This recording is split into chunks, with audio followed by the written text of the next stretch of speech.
반갑습니다. 예수비전TV 이승희 목사입니다. 저는 지난 2주 동안 예수님의 산상설교 팔복을 살펴보면서 또 그 말씀으로 기도하면서 이런 생각을 했습니다. 예수님께서 왜 팔복을 가장 먼저 설교하고 계실까? 이 예수님의 이 팔복은 세상을 바꾸고 세상을 변화시키고 세상을 구원하기 위한 예수님의 비전 선포이구나. 이렇게 하면 하나님 나라가 세워지는구나. 이렇게 하면 영혼을 구원하게 되는구나. 이렇게 하면 하나님 나라가 있다는 것을 보여주는 거구나. 이렇게 깨닫게 되었습니다. 그래서 이 팔복을 한 번 듣고 넘어갈 것이 아니라 팔복 8가지 복을 3개, 3개, 2개로 나누어 예수님의 비전 1, 2, 3로 이렇게 방송해야 되겠다라는 생각이 들었습니다. 그 첫 번째 시간입니다. 예수님의 비전 1. 이 비전을 들으시고 여러분을 살리시고 여러분의 가족과 여러분의 주위 분들을 살리시는 놀라운 비전의 삶이 되시기를 축원합니다. 예수께서 무리를 보시고 산에 올라가 앉으시니 제자들이 나온지라. 입을 열어 가르쳐 이르시되 심령이 가난한 자는 복이 있나니 천국이 그들의 것이며. 마태복음 5장 1절에서 3절 본문 성경 공부 시작하도록 하겠습니다. 1절입니다. 예수께서 산에 올라가. 왜 산으로 예수님 올라가셨는가? 예수님께 수많은 사람들이 몰려왔습니다. 마태복음 4장에 갈릴리, 데가볼리, 예루살렘, 유대, 요단강 건너편으로부터 많은 무리들이었습니다. 온갖 질병과 고통에 시달리는 사람들, 귀신 들린 사람들, 간질병자, 중풍병자들이 예수님께 나왔습니다. 그들 중에 가난한 사람이 많았을 것입니다. 그들은 할 수만 있으면 지금의 상황에서 탈출하기를 원했을 것입니다. 이들 중에는 거동이 불편한 자도 있었다는 것을 생각해 볼 수 있습니다. 그럼에도 불구하고 예수님께서는 왜 이들과 함께 산으로 올라가셨는가? 계속 말씀을 통해 생각해 보도록 하겠습니다. 1절입니다. 예수께서 무리를 보시고 산에 올라가 앉으시니 제자들이 나온지라. 예수께서 무리를 보시고 산에 올라가 앉으시니 제자들이 나온지라. 당시 예수께 몰려온 사람들 가운데 단지 예수의 병 고치는 기적과 감동적인 설교에 매료되어 찾아온 무리들이 있었던 반면 예수님에게서 삶의 진정한 목표를 발견하고 예수님을 진정으로 따르는 자가 되기 위하여 나온 제자들도 있었습니다. 자, 왜 예수님은 산으로 올라가셨는가? 다시 한번 질문합니다.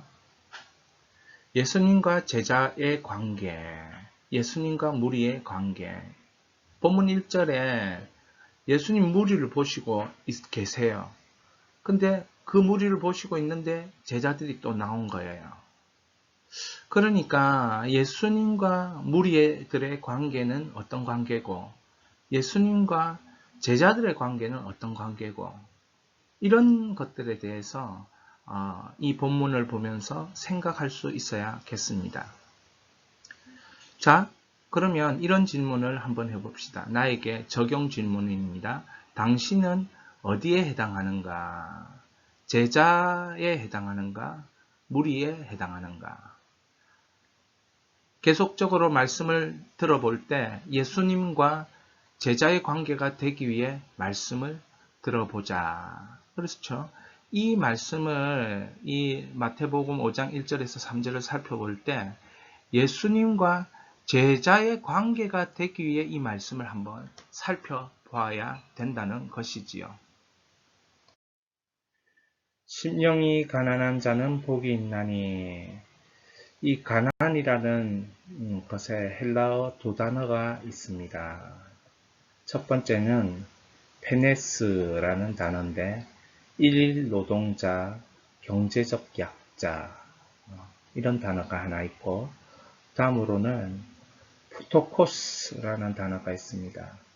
굽실거리다, 두려워하다, 움츠리다, 물러나 엎드리다, 자기의 무능함을 깨닫고 무릎 꿇어 구걸하지 않을 수 없는 삶을 사는 심령의 가난. 오늘 심령이 가난한 자는 복이 있나니 라고 할 때 푸토코스를 사용하는 것입니다. 여러분, 이 가난이라는 헬라어 단어를 생각할 때 이렇게 되기 원하는 사람 있는가? 이런 질문을 하게 됩니다. 그러나 말씀을 보니까 심령이 가난한 자는 복이 있다. 예수님이 말씀하셨으니까 우리가 이번의 상태, 푸토코스의 상태가 되는 것을 예수님이 말하고 있는 것입니다. 왜 그러면 예수님은 푸토코스의 상태가 되는 것이 복이 있다고 말씀하셨을까요? 이런 생각하시면서 계속 본문을 살펴보겠습니다. 심령이 가난한 자는 복이 있나니. 그러면 개혁자 칼빈이 볼 때 가난한 심령 상태는 무엇이고 병든 심령 상태는 무엇인가? 바로 이것입니다. 자신 속에는 아무것도 가지지 않고 오직 하나님의 긍휼하심만을 의지하는 자가 심령이 가난한 자라는 것이다. 왜냐하면 낙심하거나 절망에 압도된 자들은 하나님을 향하여 불평하고 이것은 그들의 심령이 교만하고 오만하다는 것을 증명해 주는 것이기 때문이다. 여기에 우리는 두 가지 심령 상태를 보고 있습니다. 가난한 자의 심령의 상태는 하나님을 신뢰합니다. 하나님이 나의 아버지, 하나님이 나에게 좋은 것을 주시는 창조주 나의 아버지, 하나님이 나를 사랑하시는 전능하신 나의 아버지, 하나님이 독생자 아들 예수를 나를 위해서, 나의 죄를 위해서 내어주기까지 나를 사랑하시기에 이 모든 것을 은사로, 선물로 주시지 않겠느냐는 그 십자가를 해석한 사도 바울의 그 해석처럼 하나님은 나를 자녀로 삼으셨기 때문에 하나님의 좋은 것을 나에게 모두 나누시는 분이다. 심령 가난한 자는 그 하나님을 아버지로 신뢰한다는 겁니다. 그런데 심령이 가난하지 않고 심령이 교만과 오만이 가득한 사람은 하나님을 신뢰하지 않아요. 낙심에 사로잡히고 하나님을 신뢰하지 않기 때문에 절망에 사로잡히는 거예요. 때로는 하나님이 너무너무 좋다라고 고백을 해놓고도 위험한 순간, 염려의 순간, 걱정거리가 있을 때, 자기 인생의 환경이 변할 때 그 사람은 심령 가운데 낙심이 막 찾아오는 거예요. 절망으로 압도되어지는 거예요. 왜? 그 속에 걱정과 불안이 있기 때문에. 왜요? 하나님을 신뢰하지 못하니까. 하나님을 나의 아버지로 신뢰하지 못하니까. 하나님은 아들 예수 그리스도를 나를 위해 주신 분이라면 그것을 신뢰하지 못하니까. 문제가 더 크게 보이니까. 하나님이 신뢰가 되지 않는 심령 상태인 것입니다. 여러분은 어떤 심령 상태입니까? 돌아볼 수 있기를 바랍니다. 토마스 왓슨이라는 청교도 신학자가 그의 책 팔복의 해설에서 심령이 가난해질 때까지라는 글을 남겼는데 한번 보겠습니다. 우리가 심령이 가난해질 때까지는 은혜 받을 능력이 없다. 스스로 탁월하다고 부풀어 있는 사람은 그리스도에 적합하지 않다. 손에 자갈을 쥐고 황금을 받을 수 없다. 먼저 비워야 한다. 심령이 가난해질 때까지는 그리스도가 귀중하게 느껴지지 않는다. 천국에 들어갈 수도 없다. 심령이 가난한 자가 들어간다고 했기 때문이다. 천국 문은 너무 좁아 가난한 심령으로 불필요한 것을 잘라내야 들어간다. 자, 예수님 말씀 다시 생각해 봅니다. 심령이 가난한 자는 천국이 뭡니까? 하늘나라가 그들의 것이다 했습니다. 자, 우리가 심령이 가난해지면 하나님의 은혜가 임하고 우리가 심령이 높아지면 하나님 은혜를 소원하거나 소망하거나 그렇게 하지 않는다는 것이 우리의 심령이라는 것을 토마스 왓슨이 얘기해 주고 있습니다. 그래서 스스로 탁월하다. 그래서 나에 대한 평가를 스스로 평가할 수 없습니다. 그것은 하나님이 나를 인정하고 받아주어야 되는 것이죠. 예수 그리스도의 의의 옷을 덧입고 하나님이 나를 의인이라 봐주고 칭하는 것입니다. 손에 자갈을 쥐고 황금을 받을 수 없다. 먼저 비워야 한다. 그렇습니다. 심령이 가난해지는 것은 비우는 것입니다. 심령이 가난해질 때 비로소 예수 그리스도가 너무 귀하게 내 마음에 느껴지고 다가오는 것입니다. 여러분, 심령을 가난하게 만드는 이 일이 우리의 인생 중에 하나님이 계속 줄다리게 하는 것입니다. 하나님이 정말 우리를 사랑하시는데 우리가 하나님을 소망하지 않고 살면 하나님이 우리를 하나님이 소망하는 자로 살도록 자꾸 우리를 다루시는 거예요. 그런데 우리의 심령이 가난해지면 계속해서 하나님을 신뢰하는 거예요. 계속해서 하나님을 구하는 겁니다. 하나님의 그 얼굴을 구하는 것이죠. 그런 심령이 가난해질 때까지 우리의 삶이 하나님 앞에서 드려지기를 소망합니다. 심령이 가난한 자는 복이 있나니 천국이 그들의 것임이요 라고 할 때 어거스틴은 그러면 복이 있는 곳은 어디냐? 복이. 심령이 가난한 자는 복이 있다 했는데 그 복이 있는 곳이 어디냐라는 질문인 것입니다. 하나님을 만나면 그것은 완전한 복이 된다는 겁니다.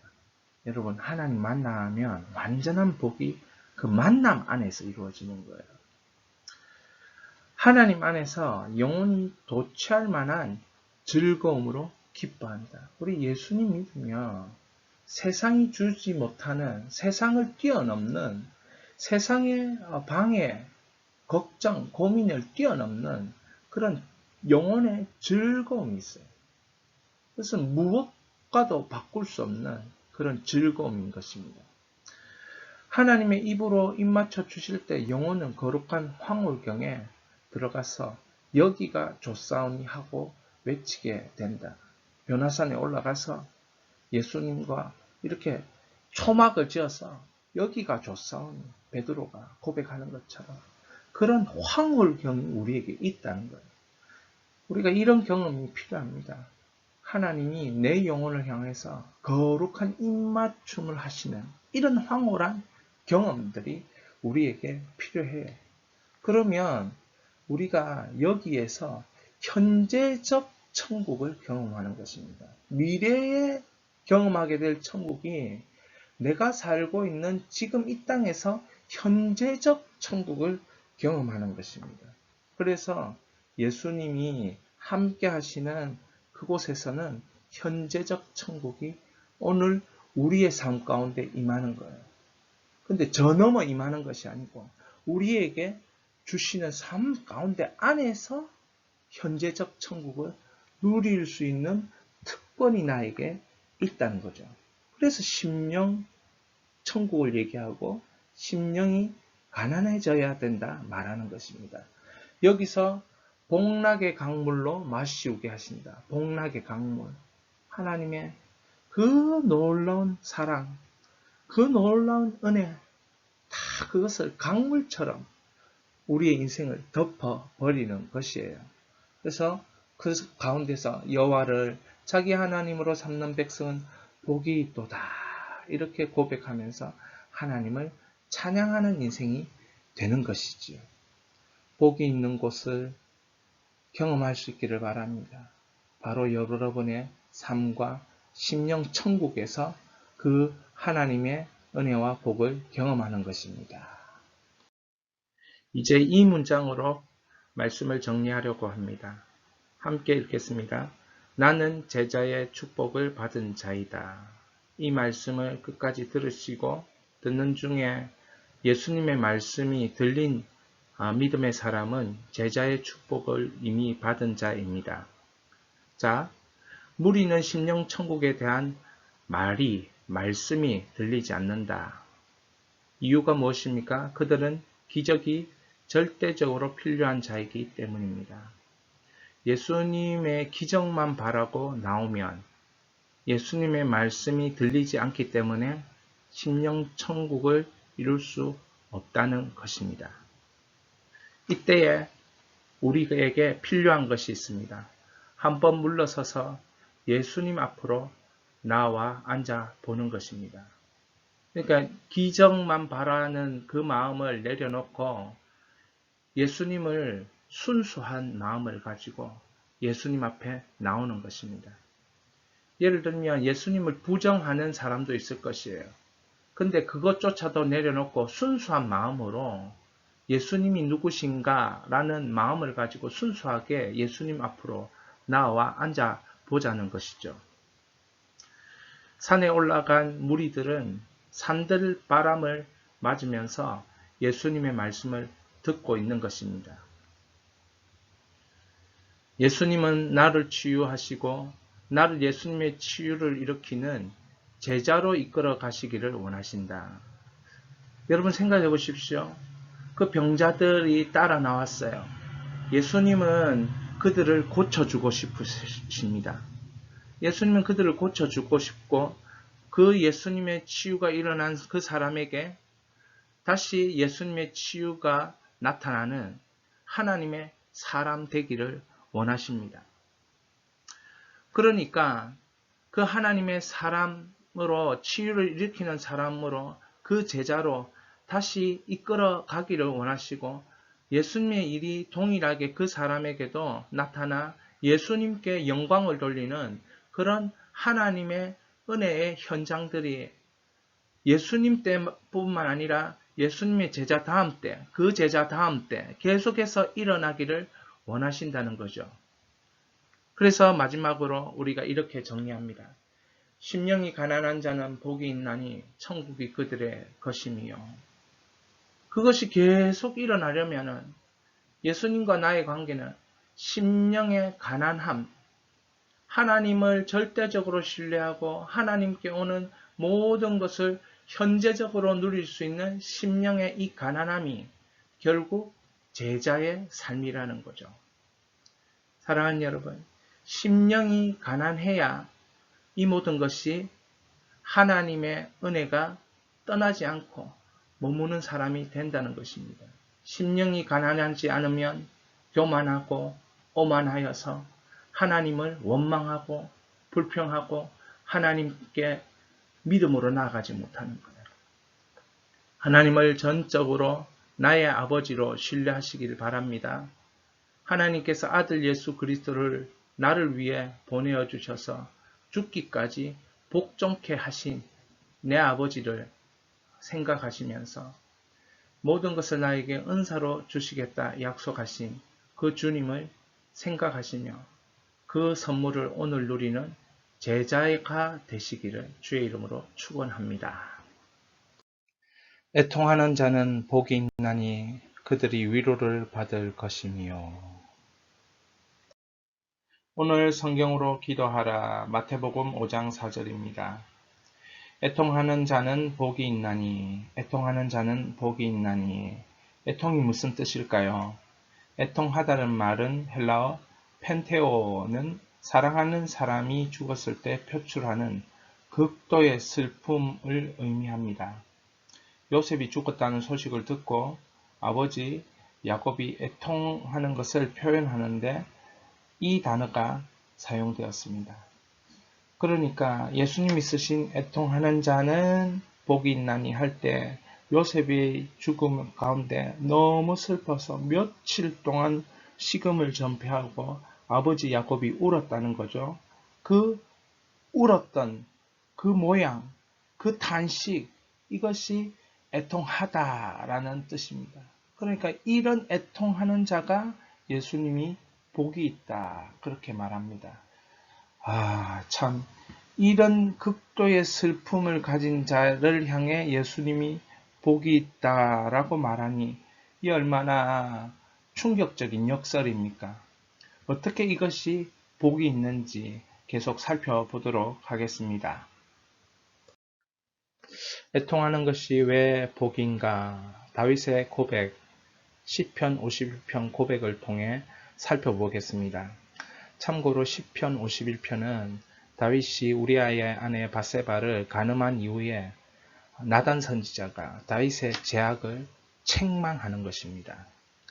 이때 하나님의 거룩한 임재를 경험한 다윗은 그의 심령 안에 애통, 자신의 죄악에 대한 애통과 탄식이 터져 나옵니다. 그래서 자신의 죄를 통회하고 통곡하고 애통합니다.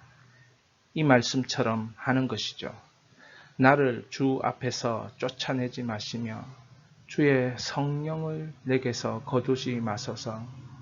하나님께서 구하시는 제사는 상한 심령이라. 하나님이여, 상하고 통회하는 마음을 주께서 멸시하지 아니하시리이다. 정말 성령을 거두지 말아 주십시오. 저희 죄악을 용서해 주십시오. 정말 하나님, 저는 죄악 때문에 내 심령이 완전히 하나님 아버지 소망이 끊어졌습니다. 주여, 회복시켜 주시옵소서. 용서하여 주시옵소서. 그 통회하는 마음을 주님께서 멸시치 아니하시고 받으셔서 은혜를 베푸시는 것입니다. 이런 것이죠. 애통하는 자는 복이 있나니 그들이 위로를 받을 것이며, 그렇습니다. 그 죄를, 그 애통함을 다 토설하고 고백하고 나니까 사죄의 은혜로 하나님이 다윗을 위로하시는 것입니다. 평안의 은혜로 다윗을 위로하십니다. 죄악이 사해지고 평안이 넘치니까 기쁨의 은혜로 다윗을 하나님이 위로하십니다. 한없는 만족으로 하나님이 위로하시죠. 그래서 애통하는 것이 복이 되는 것입니다. 마지막으로 무엇을 위해 울 것인가? 하나님의 아들이 왔는데도 영접하지 않는 악한 권세가 덮은 성, 예루살렘을 보면서 예수님이 우셨다. 예수님은 자녀들을 위해 울라고 하셨다. 사람들은 울 일보다 웃을 일을 더 좋아한다. 이 시대는 함께 아파해주고 함께 울어줄 사람이 필요하다. 웃음이 눈물을 대신할 수 없습니다. 그렇지 않습니까? 우리의 웃음으로 눈물 날 일을 대신해 줄 수 없다는 거죠. 신앙의 본질은 눈물로 시작합니다. 대한민국 공동체는 과거에 얼마나 울음이 많은 공동체였는지 모르겠습니다. 6.25 때문에 울고, 배고파서 울고, 가진 것이 없어서 울고, 없기 때문에 기도하면서 자녀를 생각하면서 울고, 그래서 30년 전만 해도 교회는 울음 공동체였어요. 눈물 공동체. 여기저기에서 곳곳에서 어머니들의 눈물 어린 기도가 여기저기에서 터져나는 공동체였습니다. 왜냐하면 우리가 그만큼 힘들고 가난했기 때문에. 그런데 이제는 울음이 사라졌습니다. 눈물이 없어졌습니다. 그래서 예수님이 이 사실을 알고 애통하는 자는 복이 있다. 여러분, 기독교 신앙은 애통에서 출발합니다. 십자가는 애통하시는 하나님의 사랑이 구구절절 예수 그리스도의 보혈이 덮는 그 애통의 사랑입니다. 눈물의 사랑입니다. 피눈물의 사랑입니다. 무엇을 위해 울 것인가? 이 세대를 위해서 울어야 됩니다. 품고 울어줄 사람이 필요합니다. 품고. 그러나 우리는 이제 품고 눈물을 흘리는 시대를 이제 떠나가는 것 같습니다. 이제 다시 한번 성령으로 회복하시기를 바랍니다. 여러분의 눈물을 회복할 수 있기를 바랍니다. 눈물을 회복할 수 있기를 바랍니다. 예수님이 여러분을 향해서 흘리신 눈물을 여러분이 회복할 수 있기를 바랍니다. 온유한 자는 복이 있나니 그들이 땅을 기업으로 받을 것이니요. 오늘 성경으로 기도하라. 마태복음 5장 5절입니다. 온유한 사람들은 복이 있다. 온유한 플라우스라는 헬라어입니다. 언어적인 뜻을 살펴봅니다. 헬라어에서 온유는 부드럽고 온화한 친절을 의미합니다.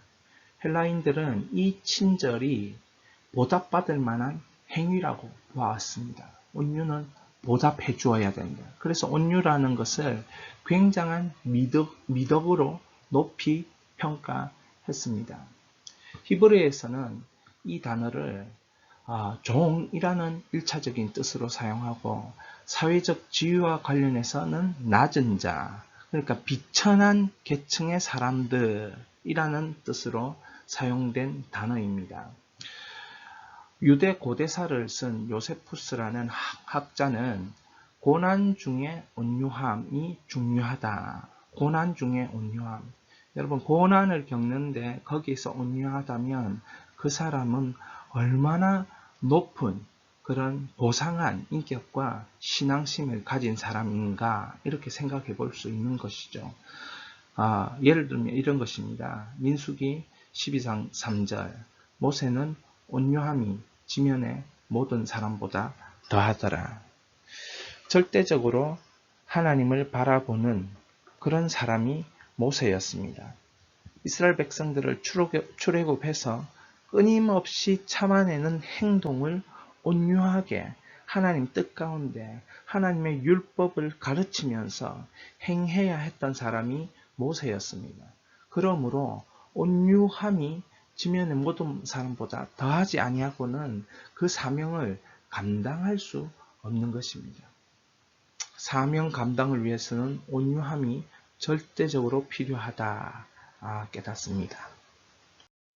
자, 우리는 온유에 대해서 언어적으로 알아보았습니다. 이제 그러면 온유에 대해서 성경적으로 알아보도록 하겠습니다.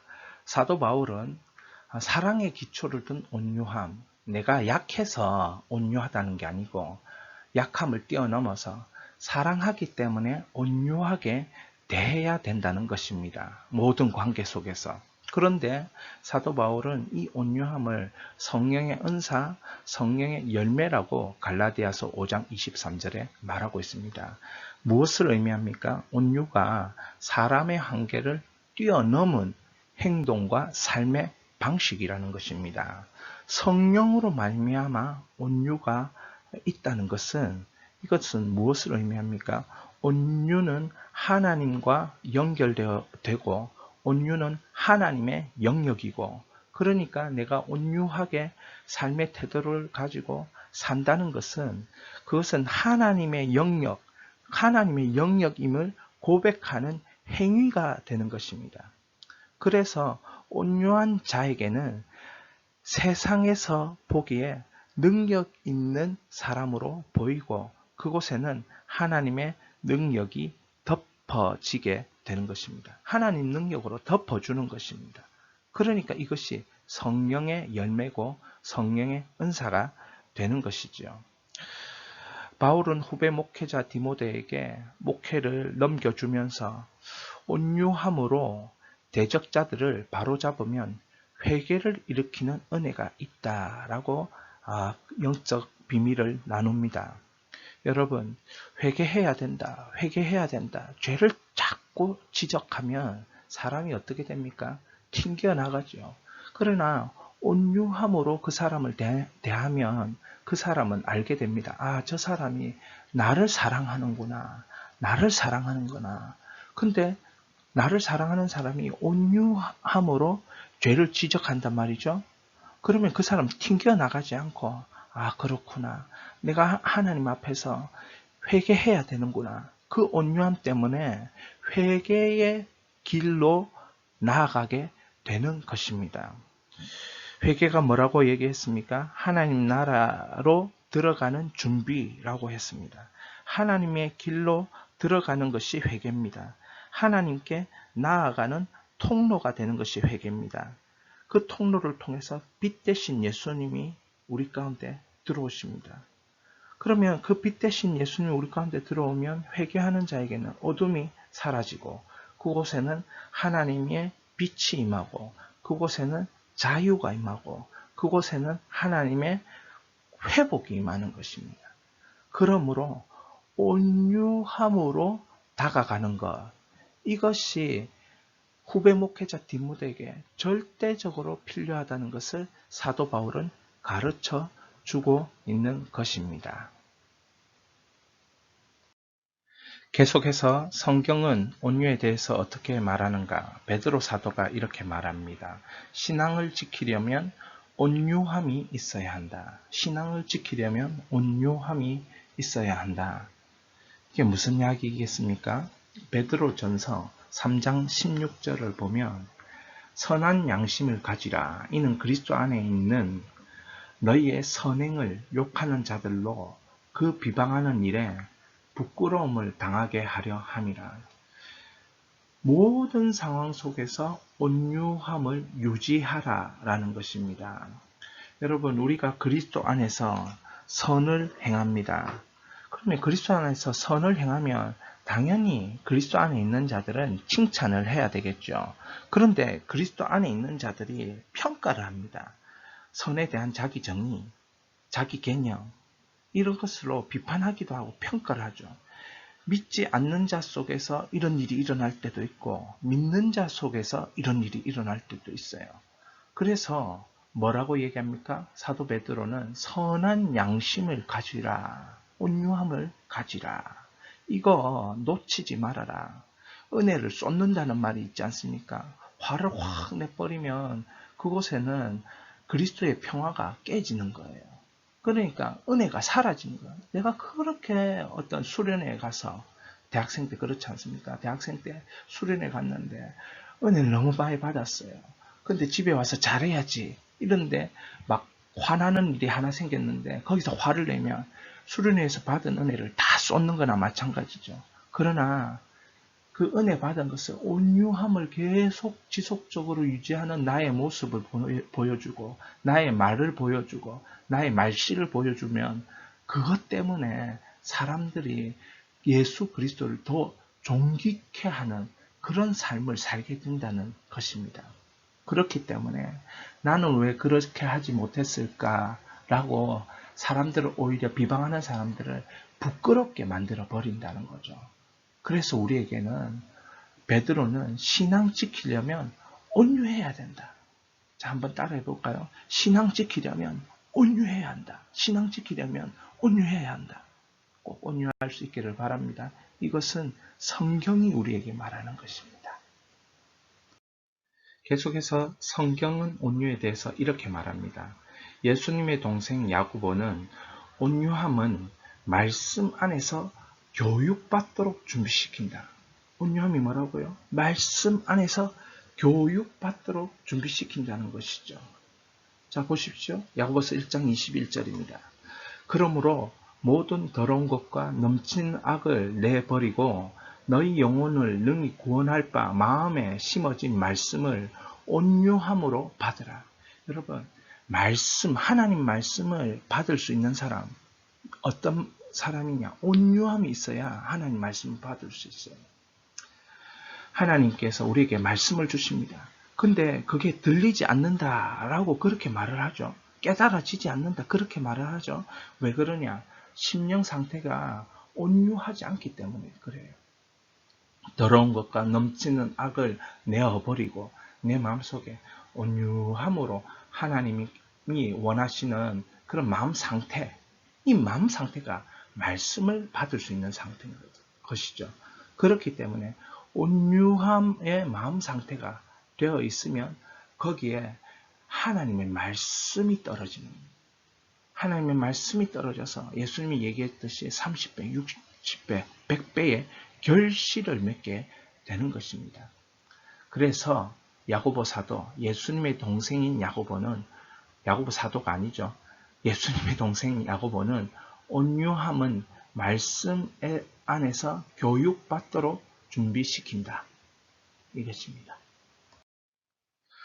이제 온유의 능력에 대해서 알아보도록 하겠습니다.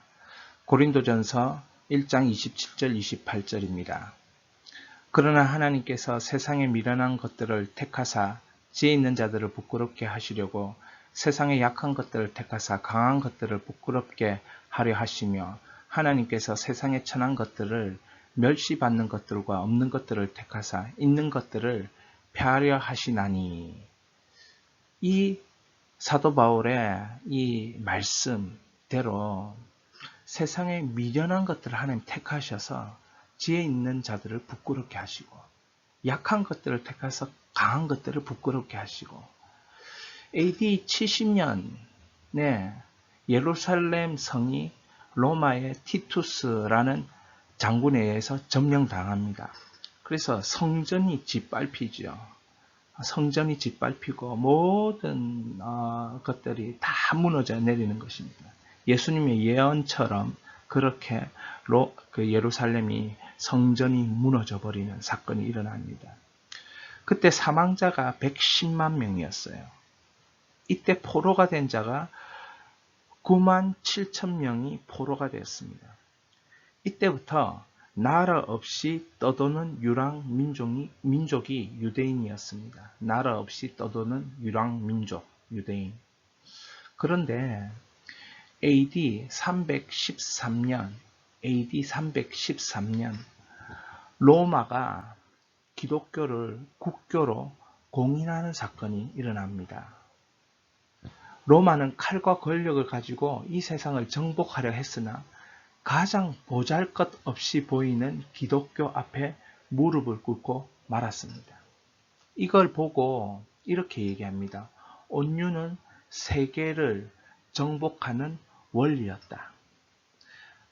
바로 예수님께서 온유한 사람이 복이 있다 말씀하시면서 그들이 땅을 기업으로 얻을 것이다. 그것은 눈에 보이는 땅이라고 말할 수 없지만 그것은 나라 전체를 바꾸는 하나님의 능력이 바로 온유였다는 거죠. 물론 이 온유는 사랑이라는 온유입니다. 사랑과 함께 일하는 그 온유이죠. 약한 것들, 가장 플라우스, 가장 천한 자들, 가장 약한 자들을 표시하는 이 단어가 이러한 성품이, 이러한 성령의 은사가 결국에는 그 거대한 로마 제국, 팍스 로마나, 로마로 모든 길이 통하도록 만들고 전 세계를 로마로 하나로 모을 수 있는 그런 국가였던, 거대 국가였던 로마를 이 기독교, 온유의 능력으로, 사랑의 능력으로 그것을 무너뜨려 버렸던 것입니다. 그래서 마치 고린도전서 1장 27절 28절처럼 약한 자들, 미련한 자들, 천한 것들, 이런 것들을 택하사 강한 거, 있는 거, 막 많이 가진 거, 이런 것들을 부끄럽게 하나님이 만드셨다는 것이지요. 여러분, 온유는 우리에게 있어 능력입니다. 마지막으로 온유의 능력에 대해 정리하겠습니다. 베드로전서 2장 19절. 부당하게 고난을 받아도 하나님을 생각함으로 슬픔을 참으면 이는 아름다우나. 여러분, 하나님을 생각할 수 있다. 고난을 받고 있는 그 삶 가운데서 하나님을 생각할 수 있다. 이게 바로 온유입니다. 바로 하나님을 생각할 수 있는 온유의 능력이 있으면 그 사람에게는 하나님이 아름답다라고 인정해 주시고 칭찬해 주시는 것입니다. 사람이 감당할 시험 밖에는 너희가 당한 것이 없나니. 하나님은 고난 중에, 시험 중에 감당할 수 있도록 하십니다. 감당할 수 있기 때문에 허락해 주신 것입니다. 어떻게 감당합니까? 하나님을 생각함으로. 하나님이 선으로 바꾸실 수 있다. 하나님이 아름다움으로 바꾸실 수 있다. 여러분, 그 과정이 슬프지요. 그 과정이 힘들지요. 저도 수없이 많이 겪어보았습니다. 그러나 하나님을 생각함으로 참을 수만 있다면 우리는 결국 예수 그리스도의 이름으로 승리하게 될 줄 믿습니다. 그래서 예수님이 말씀하십니다. 나는 마음이 온유하고 겸손하니 나의 멍에를 메고 내게 배우라. 그리하면 너희의 마음이 쉼을 얻으리니 나의 마음은 낮고 천하고 비천하니 어찌 보면 아무런 능력이 없으니 그러나 내 것을 메고 나의 이 복음을 배우라. 나의 이 말씀을 배우라. 세상의 것에 연연하지 마라. 그러면 거기에서 하나님을 생각하는 온유함으로 마음에 쉼을 얻을 수 있을 것이다.